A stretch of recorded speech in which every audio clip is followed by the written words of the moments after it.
Morning friends. আজকে অনেক বেলা থেকে আমি ভিডিওটা শুরু করলাম।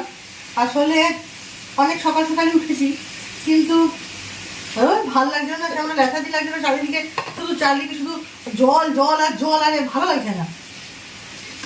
তারপরে ভাবলাম যে না, ভিডিওটা যখন শুরু করতেই হবে, দেরি করে তো লাভ নেই। এমন কিছু দেরি হয়নি, এখন মোটামুটি 10টা সাড়ে 10টা বাজে। এই তাই জন্য ভাবলাম যে রান্নাঘরে আছি, রান্না করতে করতে তোমাদের সঙ্গে ভিডিওটা শেয়ার করি। সকালবেলা টিফিন একরকম হয়েছে, আর এখন বসেছি ইলিশ মাছের মাথা দিয়ে চচ্চড়ি। এই চচ্চড়িটা খেতে কার না ভালো লাগে বলো? যাদের যদি ভালো লাগে তারা তো আমাকে কমেন্ট সেকশনে লিখবে কেমন লাগে খেতে। তা চলো দেখতে থাকো কেমন কী কী করছি না করছি। আর ইলিশ মাছটা করবো, ওল ভাজা দেবো, আর ডাল একটু আছে কালকে, ওটা দিয়ে চালিয়ে দেবো। শুধু ডাল করবো না, তাহলে নষ্ট হবে। আর হচ্ছে এই তো, আর মেয়ে বিকেলে নেমন্তন্ন আছে, এই বেলাটাই খাবে ও শুধু। এই মাছ তো ও তো ইলিশ মাছ খায় না, পছন্দ করে না, খেতে চায় না, তাই জন্য ওর জন্য ওর বাবা কাটা মাছ এনে দিয়েছে, এটা রান্না হবে।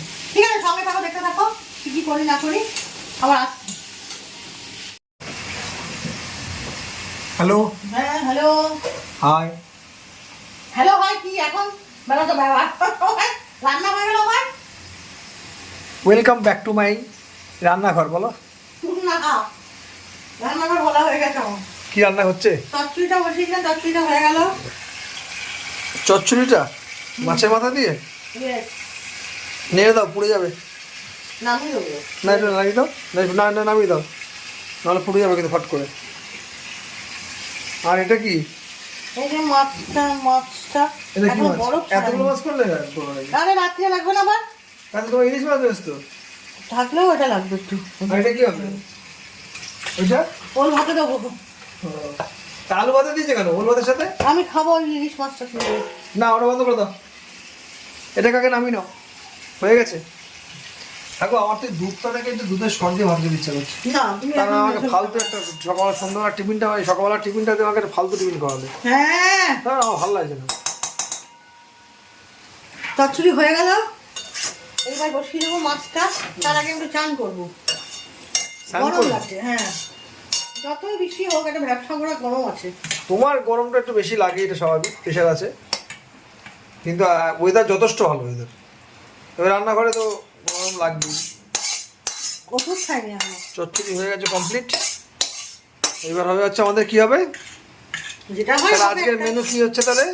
ইলিশ মাছ। চচ্চড়ি, ইলিশ মাছ, মেয়ে রুই মাছ, হ্যাঁ, তার সাথে হচ্ছে তার সাথে ওল ভাতে। আজকে আর মাছের তেল লাগবে নাকি? আজকে মাছের তেল লাগার দরকার নেই, তাহলে আলু ভাতে দিও না, নষ্ট হবে ফালতু। ওল ভাতে দিয়ে খাওয়া তো। ওকে, চচ্চড়িটা ভালো আছে, ঠিক আছে? হ্যাঁ টেস্ট করলাম তো, খারাপ হয়নি। ইলিশ মাছটা কই? ওই যে তলায়। ও, ইলিশ মাছ খাচ্ছি, কিন্তু সেই ইলিশ মাছ খেয়ে সেই তৃপ্তি আসছে না না। গো, ও ফালতু মাছই নেই বাজারে, সে তুমি বড় নাও ছোট নাও যাও নাও। আর বড় যেগুলো আসছে সেগুলো তো সব তোমার স্টোরের মাছ, আর ছোট যাও বা আসছে কাঁচা, কিন্তু সে কোনো স্বাদ নেই। আজকে মাছ আনলাম 350 গ্রাম, 400 গ্রামের ওজনের ওপর মাছ নেই। 360 গ্রাম ওজনের মাছ কত নিলে জানো? কত? 800 টাকা কিলো। বলো তো গায়ে কেমন লাগে? কিন্তু আজকে মাছগুলো একটু মনে হচ্ছে ভালো। আজকে মাছটা বললো না এই কোলাঘাটের মাছ, সেই জন্য নিলাম। ঠিক আছে, করো। কি কোনো কাজ নেই আজকে? বৃষ্টির দিনে সারা সকাল শুধু মামা পেছনে লেগে বেড়াচ্ছে। কি কি? হ্যাঁ, ঘরে জল পড়ে যায়, দেখো এই দেখো কত জল, দেখো এই দেখো এই দেখো এই দেখো ওই করে বেড়াও। এই দেখো চেলা। আরে বাবারে, তুমি রাখো না ওটা, চেলা চামুন্ডা নিয়ে চলে এসেছে।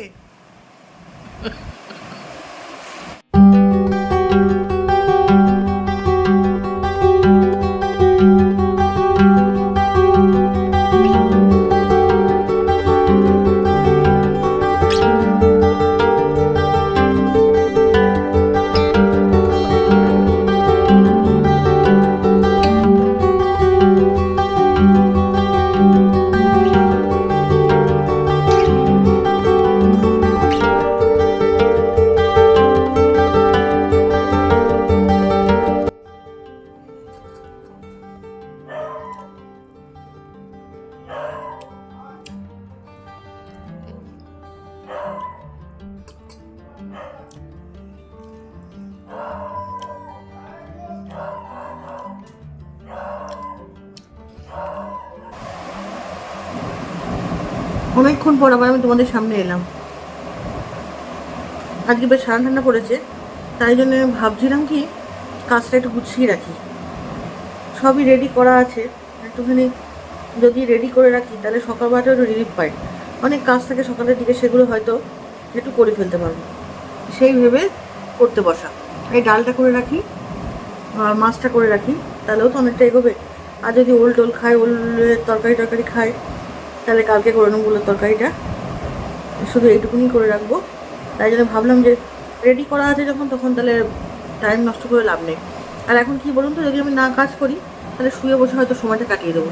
তার থেকে হাতের কাজটা করি, ভালো লাগবে, সেই ভেবেই বসা আর কি। এই ধনে পাতাটা ছাড়িয়ে নিলাম ডাল দিয়ে করবো বলে। ডাল দিয়ে করবো বলতে ওই একটুখানি টমেটো দিয়ে ডাল দিয়ে ধনে পাতাটা করবো। সবজি সব কেটে রাখলে ফ্রিজে কী হয়, যখন যেটা ইচ্ছা মনে হয় করে ফেলতে পারি, এই আর কি, আর কিছুই না। ওই জন্য ভাবি যে একটুখানি কেটে রাখি, তাহলে সুবিধা হয়। ময়লাগুলো এক জায়গায় করে রাখলাম, নিয়ে এইবার টমেটোটা কেটে নিয়ে ধনে পাতাটা টমেটোটা নিয়ে ওই ঘরে চলে যাব, রান্নাঘরে আর কি। এই যে ধনে পাতা কেটে নিয়েছি, এবার টমেটোটা কেটে নেব।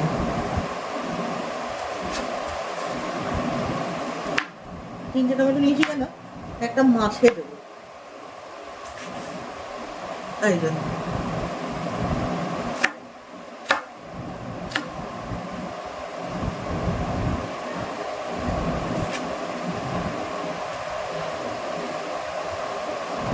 মেয়ে গেছে আজকে, মেয়ের বান্ধবীর জন্মদিন, সেইখানে নেমন্তন্ন আছে। সব বন্ধু বান্ধব মিলে গেছে। ও হয়তো রাত্রিতে এসে কিছু খাবে না, তাই জন্য ওকে বললাম কি যে আসার সময় কিছুটা নিয়ে আসিস। ভাত করছিলাম, রান্না যখন করতেই পারতাম, তবু আর ইচ্ছা করলো না। এই আর কি, একটা দিন রিলিফ পেলেও তো পাওয়া যায়, একটা পেলাম, সেই ভেবেই আর কি করি। আজকে সুন্দর করে এই টেবিলটা মুছলাম, টেবিলটা খুব নোংরা হয়েছিল, বসতে ইচ্ছে হচ্ছিল না টেবিলে। কি বলুন তো, অসময়ে যে কোটা হয়ে গেছে, অসময়ে টেবিলটাতে, যেমন আজকে একটু ঠান্ডা ভাব আছে, আজকে ওই ঘরে না বসলেও হয়, ওই জন্য তখন এই ঘরটা লাগে।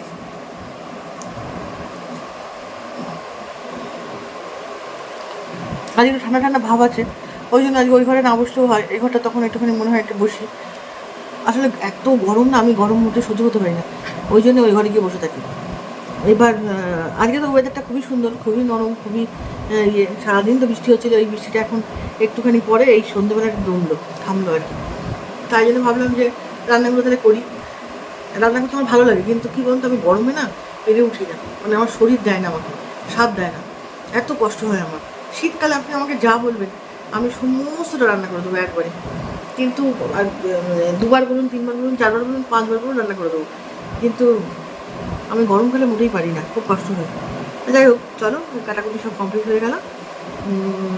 এবার দেখি ডালটাও সিদ্ধ বসিয়ে এসেছি, কতদূর কী হলো, তারপরে এটা দিয়ে দেবো, যে বেশিক্ষণ লাগে না টাইম। আর ওর বাবা আসবে, মেয়ে আসবে, এখন অনেক রাত্রি, রাত তো 8:30 বাজে। ঠিক আছে, আস্তে আস্তে আমি ধীরে সুস্থে বসে বসে সব করে ফেলবো করে। চলো, আজকে রাত্রে বসে কি জানি কি মনে হলো, ওয়েদারটা কি সুন্দর, একটুখানি কাজ করতে ইচ্ছাও করছিল, তাই জন্য ভাবলাম কি যে একটু এগিয়ে রাখি। তাই জন্য সমস্ত কেটে কুটে সুন্দর করে সব কিছু এগিয়ে রাখলাম। ওয়েদার ভালো থাকলে আর শরীর সাথ দিলে মোটামুটি আমি পারি করতে সব কিছুই, এটা কাউকে বলতে হবে না। কারণ আমি প্রচণ্ড গরমে আমি কিছু করতে পারি না, পরিষ্কার কথা। সেই জন্য গরমকালটা আমার না আসাই ভালো আমার জীবনে, কিন্তু তা বললে তো হবে না, আমি তো থাকি তো ইন্ডিয়াতে, গরমকালটাই বেশি। সেই জন্যে যাই হোক, সেটা পরের কথা। যে কালকে তবে মন দিয়ে খুব সুন্দর করে আমি কাজগুলো করলাম। আর একটা কথা খুব মনে পড়ছিল আমার মায়ের কথা। মা যখন স্কুলে যেত তখন মা করতো কি, রাত্রিবেলা বসে সমস্ত কিছু করে ফেলতো। বলতো কি জানিস তো, সকালবেলা উঠে তাহলে আমি 4:30 5টার মধ্যে উঠে সমস্ত রান্নাবান্নাগুলো একসঙ্গে, সত্যিই তাই। তা কিন্তু করি না আমরা গাফিলতি করে, যেহেতু আমাদের প্রয়োজন নেই তাই জন্য করি না। কারণ আমার মা তো আর কাজের লোক বা রান্নার লোক সেরকম কিছু ছিল না সেইভাবে, ওই জন্য মাকে নিজে একাই করতে হতো সব কিছু, তাই জন্যে মা একাই করতো। তা যাই হোক, সেটা পরের কথা। কিছুটা মাকে দেখেও শেখা, আর কিছুটা নিজের মনের তাগিদে করা। তা যাই হোক, সমস্ত কিছু হয়ে গেছে। মাছের ঝোলটাও বসিয়ে দিয়েছি, মাছের ঝোলটাও হয়ে গেছে, টকবক টকবক করে ফুটছে, দেখতেই পাচ্ছেন কি সুন্দর কালারটা হয়েছে, খেতেও ভালো হয়েছে। সঞ্জু রাত্রে রুটি খাবে বললো, কিছু আনতে বলেছিল মেয়েকে, কিন্তু আবার তারপরে যেই দেখলো মাছের ঝোল, শুনলো আমার কাছে যে ডাল হয়েছে, মাছের ঝোল হয়েছে, সেই জন্য আর কিছু খেলো না, বললো আমি ওই দিয়েই খেয়ে নেবো রুটি। হ্যাঁ, আমার তো জানেনি, আমার সচরাচর ইলিশ মাছ থাকলে আমার আর কোনো কিছুই লাগে না, আমি ওটা দিয়ে সব কিছুই, পৃথিবীর সব কিছুই খেতে পারি, যা দেবেন তাই খেতে পারি আমি, তাই জন্য রুটিটা কোনো ব্যাপারই না আমার কাছে।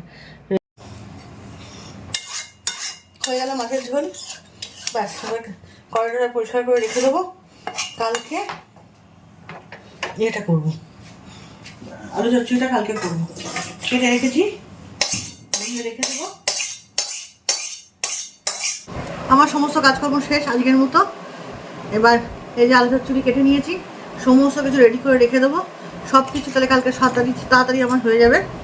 আর একটা কথা যার জন্য আমি এলাম, সেটা হচ্ছে কালকে বিকেলবেলা ঠিক বিকেল 4টেই আমি লাইভে আসছি।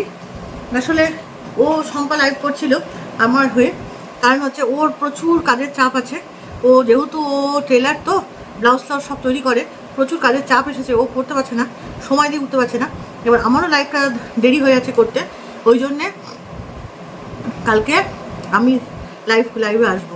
ওকে তো রিলিভ দিতে হবে, না হলে ও ব্লাউজগুলো শেষ করবে কী করে, তাই নয় কি? এবার সেই জন্যে আমি, আপনারা সবাই আমার সঙ্গে থাকবেন। আপনাদের কাছে একান্ত অনুরোধ, আমার একান্ত অনুরোধ আপনাদের কাছে যে আপনারা আমার পাশে থাকবেন। আর দয়া করে আমার লাইভটা যখন দেখবেন একটু শেয়ার করবেন, তাহলে আমি একটু আমার ভালো হবে। আপনারা জানেনই লাইভটা শেয়ার করলে কতটা ভালো হয়। তা নতুন করে তোমরা আমার ফ্যামিলি মেম্বার, তোমাদের সঙ্গে নতুন করে আমার কিছু বলার নেই। আজকে এখানেই আমি বিদায় নিচ্ছি, কালকে আবার নতুন সময় নতুন ব্লগ নিয়ে তোমাদের সামনে চলে আসবো। আর হ্যাঁ, আমার মাথার মধ্যে ভীষণভাবে খেলছে তুই দেখ, তুই শাড়িটা পেলি কি না, আমি খুব চিন্তিত আছি। তুই আমাকে একটু প্লিজ জানাস, একটু হোয়াটসঅ্যাপে মেসেজ করে জানাস যে তুই শাড়িটা পেলি কি না। আমি একটু চিন্তার মধ্যে আছি, কারণ হচ্ছে সবাই পেয়ে গেছে, যে কজনকে ডেলিভারি করেছিলাম। এবার তুই একমাত্র পাসনি, যেহেতু তোর জায়গাটা অনেকটা দূর, বিলাসপুর মধ্যপ্রদেশ, এখানে নয়। এবার যারা কাছাকাছি ছিল প্রত্যেকে পেয়ে গেছে, এবার তুই এখনও পাসনি, আমরা একটুখানি চিন্তায় আছি। আর তুই হচ্ছিস সবার আগে আমাকে মেসেজ করে আমার কাস্টমার হয়েছিস, কারণ হচ্ছে তুই একটা শাড়ি দেখিয়েছিলাম, দেখেই তুই পছন্দ করে আমাকে সঙ্গে সঙ্গে টাকা পেমেন্ট করে পাঠিয়ে দিয়েছিস। ওই জন্যে তুই শাড়িটা পেলি কিনা আমি খুব চিন্তায় আছি। প্লিজ আমাকে একটু জানাস হোয়াটসঅ্যাপে মেসেজ করে, তাহলে আমি খুব একটুখানি ইয়ে হবে। তবে হ্যাঁ, ওরা বলেছিল যে 7-8 দিন দেরি হবে, কিন্তু তবুও একটু জানালে আমি একটুখানি রিলিফ পাবো। আর সবাই ভালো থেকো, সুস্থ থেকো, আর অবশ্যই আনন্দে থেকো। আর যা বৃষ্টি লেগেছে, বৃষ্টিতে কোনো কাজ করার উপায় নেই, একটা কাজ হচ্ছে না। দেখুন, জামা কাপড় কেচে মেলতে পারছি না, মানে ঘরের মধ্যে তো কোনো জায়গা নেই আমার ঘরে যে জামা কাপড় মেলার। কী করবো না কিছুই বুঝে উঠতে পারি না। যাই হোক, ওইভাবে পড়ে রয়েছে, কালকে সে নিচে যাবো যখন, তখন গিয়ে মেলবো সকালবেলা জামা কাপড়টা। আজ এখানে সামনে আমার ব্লগটা শেষ করে দিচ্ছি, কালকে আবার নতুন ব্লগ নিয়ে তোমাদের সামনে হাজির হবো। Tata, good night. যাবার আগে আমার চ্যানেলটা অবশ্যই সাবস্ক্রাইব করে দিয়ে যেও। যারা অনেক দূর থেকে দেখছো বা কাছে পিঠেই দেখছো, তাদের যারা সাবস্ক্রাইব এখনও করোনি, তাদের কাছে একান্ত অনুরোধ, আমার চ্যানেলটা একটু সাবস্ক্রাইব করে দিও। আর যারা সাবস্ক্রাইব করে দেখছো, তাদেরকে অসংখ্য ধন্যবাদ। টাটা।